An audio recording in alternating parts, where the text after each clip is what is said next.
Сәлеметсіздер ме оқушылар? Бүгінгі сабағымыздың тақырыбы қайталау. Мақсаты табиғат құбылыстары бөлімі бойынша өткен тақырыптарды қайталау және пысықтау. Ребята, сегодня урок повторения. Сегодня пройдем все пройденные темы по разделу «Природные явления». Біз сіздермен күн райы болжамы туралы тыңдаған мәтінді түсініп үйрендік. Сондықтан бірінші тапсырманы орындаймыз. Бос орындарға тиісті сөздерді қойып оқы. Мы с вами научились понимать содержание текста про прогноз погоды, поэтому давайте выполним первое задание, где нужно вместо многоточий поставить нужные слова. Приостановите видео и попробуйте это сделать. Енді өз-өзімізді тексерейік. Давайте проверим себя.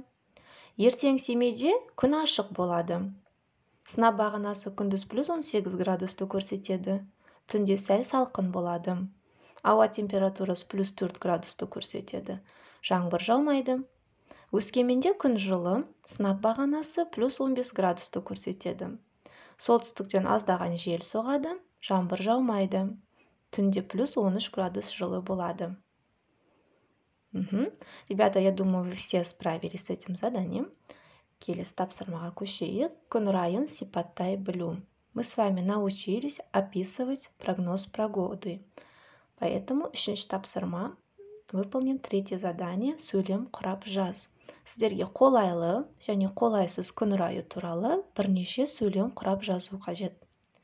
Ребята, вам нужно написать несколько предложений про благоприятную погоду и несколько предложений про неблагоприятную погоду.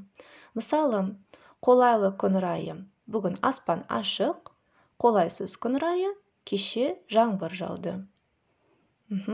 По данному образцу записывайте несколько предложений в тетради. Енді келесі. Сөздің мағынасын күшейтіп айту және жазуды үйрендік. Сондықтан төртінші тапсырманы орындаймыз. Мы с вами научились усиливать признак предмета, то есть прошли превосходную степень прилагательных.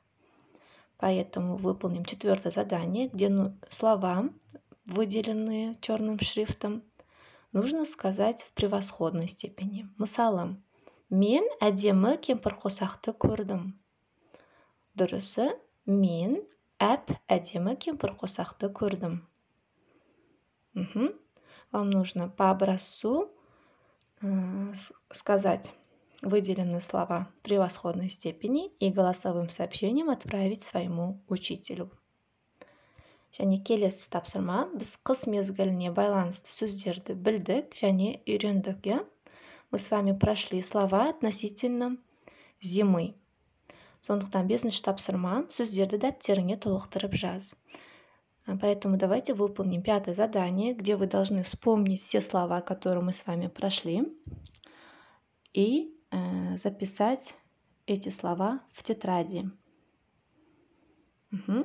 Ендігі сабағымыз аяқталды. Сау болыңыз.